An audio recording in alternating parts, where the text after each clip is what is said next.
नमस्कार, मैं नीलू Singh शिवरसन children academy से आपकी हिंदी अध्यापिका। आज की इस ऑनलाइन कक्षा में आपका स्वागत करती हूँ। आज हम अपनी किताब बसंत से अपना अगला शीर्षक पढ़ेंगे। शीर्षक का नाम है यह कठिन समय नहीं है। इस शीर्षक की कवित्री जो हैं वो जया जादवानी जी हैं। ये युवा वर्ग की एक सशक्त कहानीकारों में इनका नाम आता है। आधुनिक काल की कवित्री हैं ये साहित्य की विधाओं में इन्होंने अनेक विधाओं को अपनाया है, जैसे कविता है, उपन्यास है, कहानी है। तो कई विधाओं में इन्होंने अपनी रचनाएं दी हैं। कहानी जगत में इनकी अपनी एक अलग पहचान है। युवा पीढ़ी के लिए ये एक सशक्त कहानीकार मानी जाती हैं। तो सबसे पहले हम इनके बारे में जानते हैं, इनका एक संक्षिप्त जीवन परिचय देखते हैं कि इनका जन्म कब हुआ, कहाँ हुआ, इनकी रचनाएं कौन कौन सी हैं, या फिर इन्हें किस पुरस्कार से पुरस्कृत किया गया है। और ये जो हमारा शीर्षक है यह सबसे कठिन समय नहीं है, ये एक बहुत ही ऊर्जावान कविता है जिसके द्वारा कवित्री ने ये संदेश दिया है कि हमें कभी भी निराश होने की आवश्यकता नहीं है। हमें अपने हौसलों को हमेशा बुलंद रखना चाहिए, चाहे परिस्थितियाँ विषम हों या कैसी भी हों, हमारे अनुकूल हों या प्रतिकूल हों, हमें कभी भी किन्हीं भी परिस्थितियों में सम या विषम किसी भी अवस्था में हमें अपने हौसलों को मंद नहीं रखना चाहिए। और जब तक हमारे हौसले बुलंद रहेंगे तब तक हमें ये महसूस होता रहेगा कि हमारे जीवन में अभी कोई कठिन समय नहीं आया है। तो ये कविता का मूल उद्देश्य है। कवित्री ने यही प्रयास किया है, अपने कविता के माध्यम से समाज को ये संदेश देना चाहा है कि कभी भी इंसान को निराशावादी नहीं होना चाहिए। हमेशा हमें सकारात्मक सोच के साथ अपने जीवन में हमेशा गतिशील और ऊर्जावान बने रहना चाहिए। तो सबसे पहले हम अपने इस कवित्री के जीवन के बारे में जानते हैं। उनका एक संक्षिप्त परिचय पढ़ेंगे हम कि उनका जन्म या उन जन्म स्थान, उनकी रचनाएं कौन कौन सी हैं।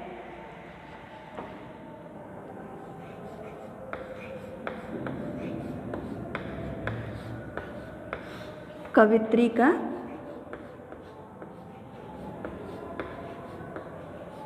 जीवन परिचय।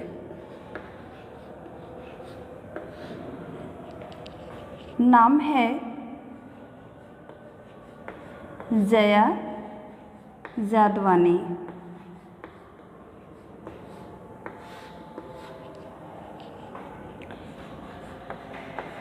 जन्म है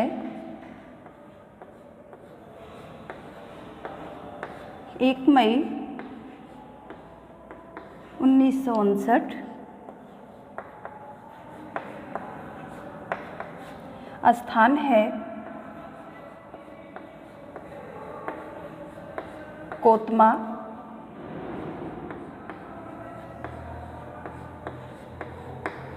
शहडोल, मध्य प्रदेश।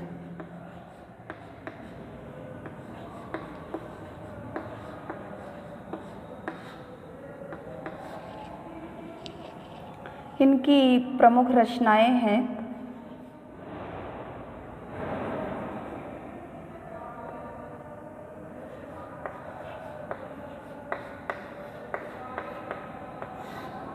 जिसमें इनका कविता संग्रह है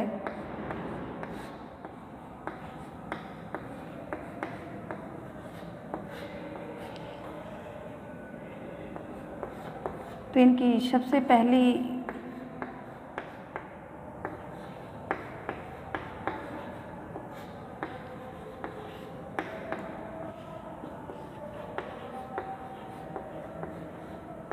अनंत,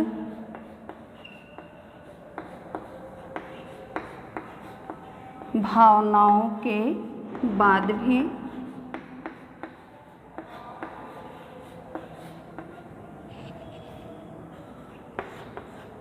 अनंत भावनाओं के बाद भी। तीसरी है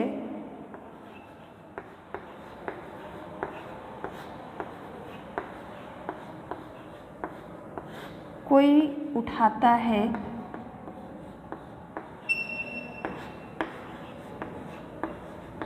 एक मुट्ठी ऐश्वर्य।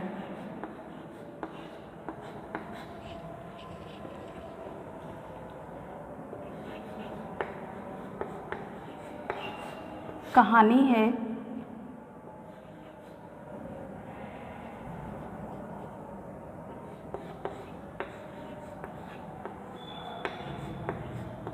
मुझे ही होना है बार बार।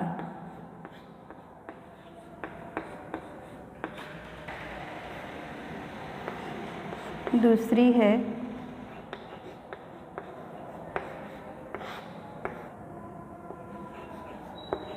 अंदर के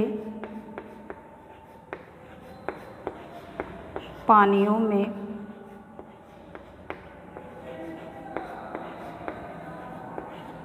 कोई सपना कांपता है।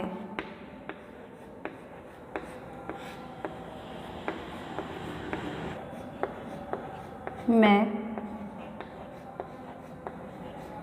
अपनी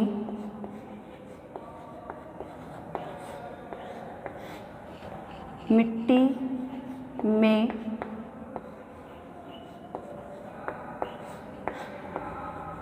खड़ी हूँ,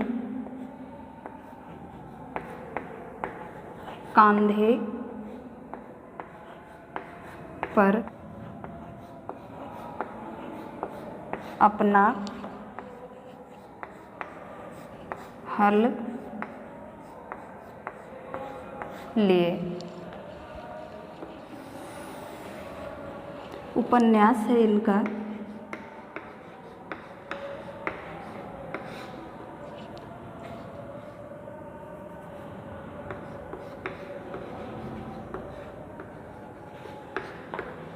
कुछ न कुछ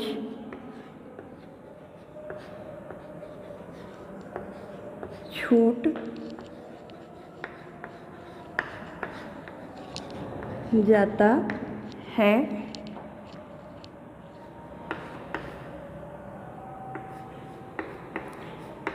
तत्वमसि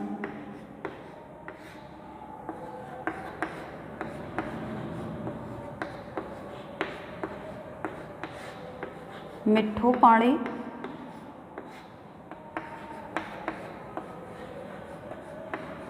खारो पानी। पुरस्कार है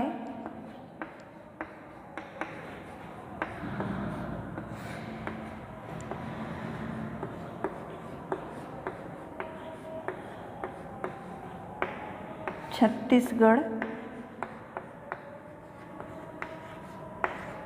साहित्य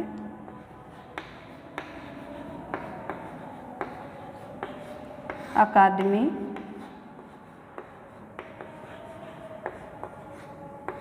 पुरस्कार।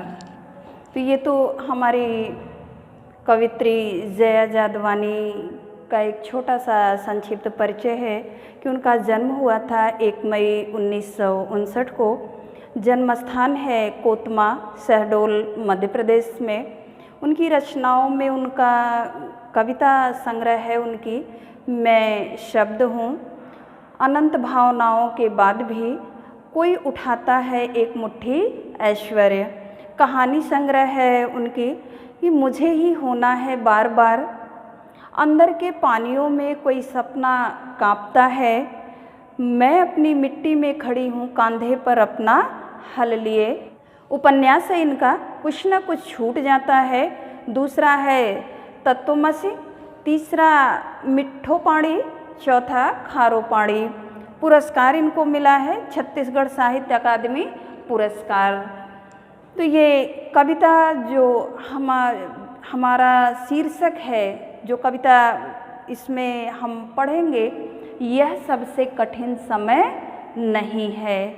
तो इसमें हमने आपको पहले ही बताया कि लेखिका का मूल उद्देश्य ही यही है, कविता लिखने के पीछे कारण ही यही है कि जनमानस में एक ऐसी नवचेतना का निर्माण करना कि जिससे मनुष्य को ये लगे कि हाँ, हमारा जीवन जो है वो सहज और सुचारू रूप से चल रहा है, अभी हमारे जीवन में कोई रुकावट नहीं है। लेखिका कविता के माध्यम से ये कहना भी चाहती हैं कि हमें अपने सब्र और धैर्य के साथ अपने हौसलों को कभी भी मंद नहीं होने देना है। हमेशा हमें अपने हौसलों को बुलंद ही रखना है, क्योंकि जब हमारे हौसले बुलंद होते हैं तो हमें कभी किसी कार्य में कोई परेशानी नहीं होती है। तो आइए हम कविता को पढ़ते हैं और कविता के माध्यम से कवित्री ने किन किन भावों को स्पष्ट किया है, किसके माध्यम से हमें वो ऊर्जावान बनाने का प्रयास उन्होंने किया है, ये हम कविता की लाइनों को पढ़ कर के ही समझ पाएंगे। और आप वीडियो देखते समय मैं हर वीडियो में आपको ये निर्देश भी देती रहती हूँ कि वीडियो देखते समय आप अपनी किताब, अपनी कॉपी, पेंसिल या पेन ज़रूर अपने साथ रखें और जो भी महत्वपूर्ण चीज़ें आपको बताई जाती हैं वो आप उसमें लिखते भी रहें, जिससे आपका नोट्स भी साथ साथ तैयार होता रहे। और नोट्स तैयार करने के बाद उस नोट्स की फ़ोटो हमारे व्हाट्सएप पे ज़रूर भेज दिया करिए, जिससे हमें ये समझने में आसानी हो कि हमारा कौन सा बच्चा कार्य को सही तरीके से पूरा कर रहा है और कौन सा बच्चा नहीं कर रहा है। तो आइए सबसे पहले हम कविता को पढ़ते हैं और इसके भावार्थ को समझते हैं। नहीं, यह सबसे कठिन समय नहीं, अभी भी दबा है चिड़िया की चोंच में तिनका और वह उड़ने की तैयारी में है। अभी भी झरती हुई पत्ती थामने को बैठा है हाथ एक, अभी भी भीड़ है स्टेशन पर, अभी भी एक रेलगाड़ी जाती है गंतव्य तक। इसमें एक छोटी सी चिड़िया के माध्यम से, रेलगाड़ी के माध्यम से कवित्री ये बताना चाहती हैं कि अभी हमारे जीवन में कठिन समय नहीं आया है, अभी भी दबा है चिड़िया की चोंच में तिनका और वह उड़ने की तैयारी में है। कहने का तात्पर्य है कि अभी भी चिड़िया अपनी चोंच में तिनका दबाए अपने घोंसले का निर्माण करने के लिए तत्पर है और वह उड़ने की तैयारी में है। तो इसका मतलब जब हमारा काम सहज रूप से हो रहा है तो हमारे जीवन में अभी कठिन समय नहीं आया है। चिड़िया का काम है घोंसला बनाना और वो घोंसला बनाने के लिए तत्पर है। अभी भी झरती हुई पत्ती थामने को बैठा है हाथ एक। कहने का तात्पर्य है कि किसी भी गिरते हुए को उठाने के लिए अभी भी लोगों के अंदर ये भावनाएं जागृत हैं कि हम किसी भी गिरे हुए व्यक्ति का सहयोग कर सकेंगे। तो इसका मतलब अभी भी हमारे जीवन में कठिन समय नहीं आया है। जब हम एक दूसरे के सहयोगी होते हैं, पूरक होते हैं, उसके सहायक होते हैं, तो हमारे जो भी कार्य होते हैं वो सहज और सरल तरीके से संपन्न हो जाते हैं। तब हमें ये लगता है कि नहीं, अभी हमारे जीवन में कोई कठिन समय नहीं आया है। अभी भी भीड़ है स्टेशन पर, अभी भी एक रेलगाड़ी जाती है गंतव्य तक। रेलगाड़ी का काम है यात्रियों को उनकी मंजिल तक पहुंचाना, एक मंजिल से दूसरी मंजिल तक ले आना और ले जाना। तो रेलगाड़ी भी सुचारू रूप से अपना काम कर रही है, वो यात्रियों को ढो रही है, उन्हें उनकी मंजिल तक पहुंचा रही है। तो इसका मतलब अभी हमारे जीवन में कोई कठिन समय नहीं आया है। अर्थात जिसका जो भी कार्य है, चिड़िया का काम है घोंसला बनाना, वो अपनी चोंच में तिनका दबाए उड़ने को तैयार है। पत्तियों के गिरने के लिए हाथ हैं जो उसे थाम लेंगे। यात्रियों को उनकी मंजिल पर पहुंचाने के लिए रेलगाड़ी अभी भी आना जाना अपना बंद नहीं की है, सुचारू रूप से चल रही है। वो उन्हें उनकी एक मंजिल से ला करके दूसरी मंजिल तक पहुंचाने का कार्य सहज और सरल तरीके से कर रही है। तो इसका मतलब अभी हमारे जीवन में कठिन समय नहीं आया है। बार बार लेखिका यही कहना चाहती हैं कि जब तक हमारे हौसले बुलंद रहेंगे, हम सब्र और धैर्य का दामन नहीं छोड़ेंगे, तब तक हमारे जीवन में कठिन समय नहीं आएगा। जहाँ पर कोई कर रहा होगा प्रतीक्षा, अभी भी कहता है कोई किसी को, जल्दी आ जाओ कि अब सूरज डूबने का वक्त हो गया। अभी कहा जाता है उस कथा का आखिरी हिस्सा जो बूढ़ी नानी सुना रही सदियों से दुनिया के तमाम बच्चों को। अभी आती है एक बस अंतरिक्ष के पार की दुनिया से, लाएगी बचे हुए लोगों की खबर। नहीं, यह सबसे कठिन समय नहीं है। कहने का तात्पर्य है कि जहाँ कर रहा होगा कोई प्रतीक्षा, अभी भी कहता है कोई किसी को, अर्थात अभी भी एक दूसरे में प्रेम भाव बना हुआ है। लोग एक दूसरे के कुशल क्षेम को जानने के लिए, उनकी सकुशलता के लिए अभी भी प्रयासरत हैं कि कहते हैं कि जल्दी आ जाओ कि अब सूरज डूबने का वक्त हो गया है। यानी कहने का मतलब है कि कोई किसी के लिए अभी भी परेशान होने वाले लोग बचे हुए हैं। हमारी चिंता करने के लिए कोई हमारा इंतज़ार करता है, तो इसका मतलब हमारे जीवन में अभी कठिन समय नहीं आया है। कठिन समय तो तब आएगा कि जब हम एकदम अकेले हो जाएं, अलग थलग हो जाएं, हमारी किसी को ज़रूरत ना हो, किसी को हमारी चिंता ना हो। तो ले दे के तात्पर्य उसी पे जाता है कि जब हम एकदम हतोत्साहित हो जाते हैं, हमें ये लगने लगता है कि नहीं हमारे साथ कोई नहीं है, तभी लगता है कि नहीं अब हम इस समय बुरे दौर से गुजर रहे हैं। लेकिन जब हमारे लिए कोई चिंतित है, हमारी प्रतीक्षा कर रहा है, हमें बार बार वो निर्देश दे रहा है कि नहीं अब जल्दी घर आ जाओ क्योंकि सूरज डूबने का वक्त हो गया है, अर्थात शाम होने वाली है। तो जब हमारे लिए कोई परेशान है, कोई हमारी प्रतीक्षा कर रहा है, तो इसका मतलब है कि अभी हमारे जीवन में कठिन समय नहीं आया है। उस कथा का आखिरी हिस्सा जो बूढ़ी नानी सुना रही सदियों से, हमारी संस्कृतियां हैं, हमारा समाज है कि उसमें बच्चों को जो दादी नानी होती हैं वो परियों की कहानियाँ, ब्रह्मांड की कहानियाँ, अंतरिक्ष के दूसरे ग्रहों की कहानियाँ सुनाती रहती हैं। वो कहानियाँ काल्पनिक होती हैं, तो कल्पना के माध्यम से वो एक जो जीने का संदेश देती हैं। तो वो अभी भी उसका हिस्सा जब सुचारू रूप से चल रहा है, बूढ़ी नानी दादी कहानियाँ सुना रही हैं और उन्हें अपनी कल्पना के माध्यम से ये बता भी रही हैं कि अंतरिक्ष पार यानी दूसरे ग्रह से एक बस आती है और वो बचे हुए लोगों की खबर भी लाती है। यानी जब सारे कार्य हमारे सुचारू रूप से चल रहे हैं तो हमारे जीवन में अभी कठिन समय नहीं आया है।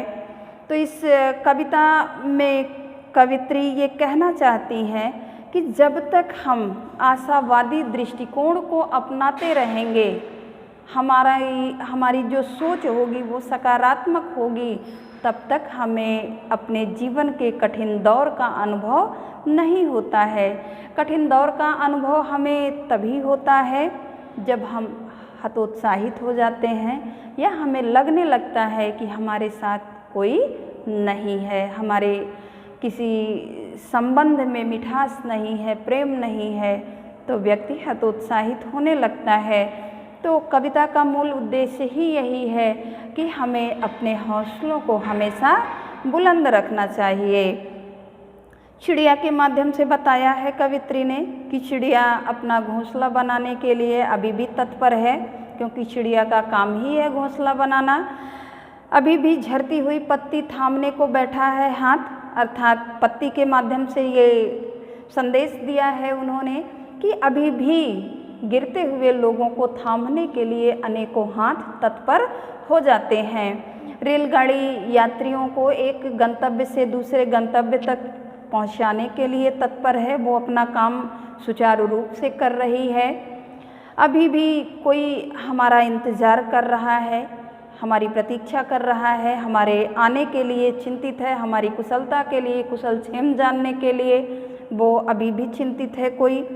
और इसके बाद वो बूढ़ी नानी दादी जो हैं वो ब्रह्मांड की या दूसरे ग्रहों की कहानियाँ सुना रही हैं। अपनी कल्पना के माध्यम से वो अनेकों कहानियाँ बना लेती हैं और बच्चों को सुनाती हैं। उन कहानियों को सुनाने के पीछे का यही मकसद होता है कि हम आगे जीवन समर में इसे उतरने के लिए एक मजबूती प्रदान करें और जिससे इसके हौसलों को बल मिले और ये अपने जीवन संघर्ष में सफलतापूर्वक अपने जीवन को चला पाए और इसे उस जीवन चलाने में या उस जीवन संघर्ष में इसे किसी परेशानी का सामना न करना पड़े। तो ये कविता हमारी है कि यह सबसे कठिन समय नहीं।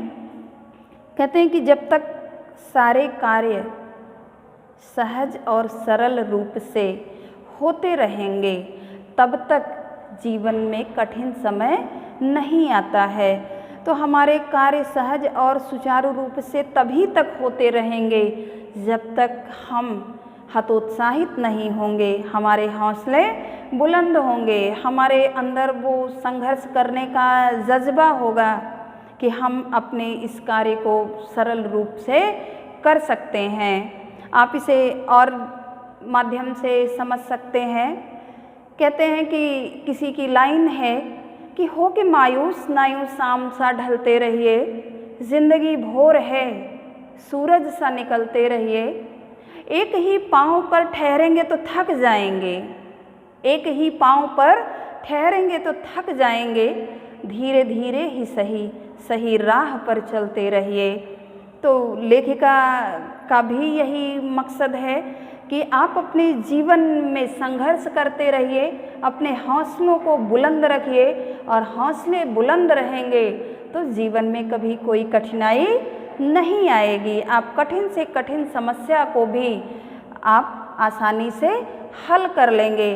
और अगर आप निराशावादी दृष्टिकोण अपनाएंगे, आशावादी दृष्टिकोण अपने जीवन में यदि नहीं लाएंगे, आप निराशावादी दृष्टिकोण अपना लेंगे तो आपका जीवन जो है वो सहज और सुचारू रूप से नहीं चल पाएगा। और उसी अवस्था को ही लेखिका ने कहना चाहा है कि उसी अवस्था को ही हम कठिन दौर कहेंगे। और जब तक हमारे सारे काम सुचारू रूप से चलते रहेंगे तब तक हम उसे कठिन समय नहीं कह सकते हैं। क्योंकि इस कविता के माध्यम से उन्होंने जिस को माध्यम बनाया है वो अपना कार्य सुचारू रूप से कर रहे हैं। जैसे चिड़िया को माध्यम बनाया उन्होंने, तो चिड़िया अपना काम सुचारू रूप से कर रही है। वो अपनी चोंच में तिनका दबाए उड़ने के लिए तैयार है। पत्तियों को जो गिर जाती हैं उन्हें उठाने के लिए हाथ तैयार हैं, अर्थात गिरे हुए लोगों के सहयोग के लिए कई हाथ अभी तत्पर हैं। रेलगाड़ी है, यात्रियों को ढोने का काम सुचारू रूप से कर रही है। बूढ़ी दादी नानी हैं, वो काल्पनिक कहानियों से ब्रह्मांड की या अन्य ग्रहों की कहानियाँ सुना के लोगों के संदेश का आदान प्रदान करने की सूचना दे रही हैं। अभी भी अगर हम बाहर निकले हुए हैं तो घर पे कोई हमारा इंतज़ार कर रहा है, हमारी प्रतीक्षा करता है कि हम सकुशल अपने घर वापस आ जाएं। तो जब सारी चीज़ें सुचारू रूप से यथावत चल रही हैं, जिसको जैसे चलना है उस तरीके से चल रही हैं, तो हम ये नहीं कह सकते हैं कि यह हमारे जीवन का कठिन समय है। तो इसीलिए शीर्षक का नाम भी लेखिका ने शायद यही सोच के रखा होगा कि यह सबसे कठिन समय नहीं। क्यों? क्योंकि हमारे जीवन के हर कार्य सुचारू रूप से चल रहे हैं। तो आप अपनी इस कविता को पुनः अपनी किताब में एक बार फिर से पढ़िएगा। कुछ शब्द इसमें हैं, कठिन शब्दों के अर्थ।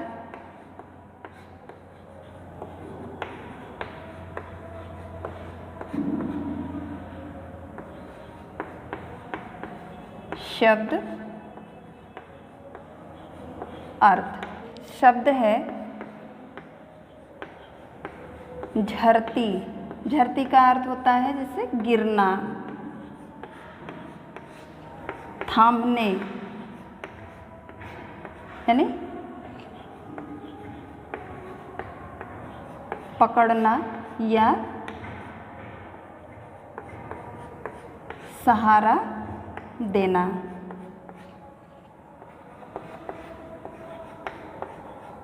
प्रतीक्षा,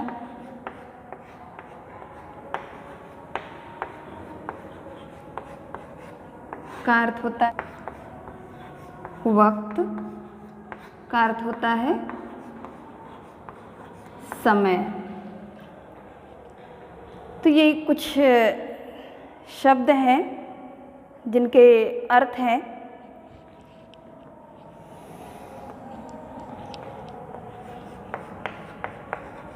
शब्द, अर्थ,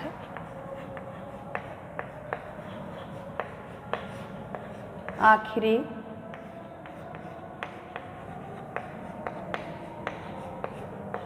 हिस्सा,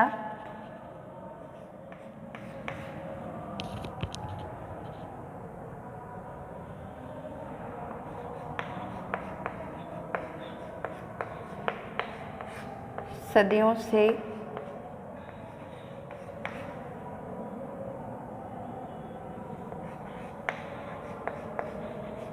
तमाम,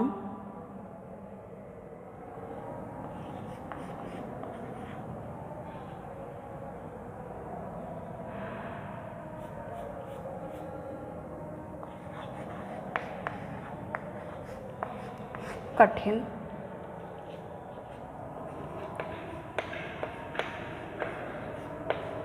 अंतिम।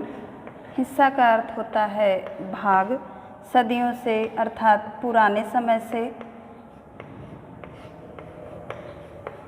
या आप कहें प्राचीन काल से। तमाम मतलब होता है बहुत सारे।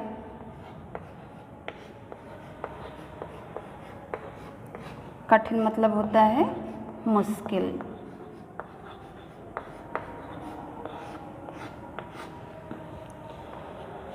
तो ये तो आपके कठिन शब्दों के अर्थ हैं। झरती अर्थात गिरना, थामने पकड़ना या सहारा देना, प्रतीक्षा अर्थात इंतज़ार करना, वक्त का मतलब होता है समय, आखिरी का अर्थ होता है अंतिम, हिस्सा का अर्थ है भाग, सदियों से यानी पुराने समय से या प्राचीन काल से, तमाम का अर्थ होता है बहुत सारे और कठिन का अर्थ है मुश्किल। तो मैं उम्मीद करती हूँ कि आपको कविता का मूल उद्देश्य, उसका सारांश और उसका भावार्थ आपको समझ में आ गया होगा।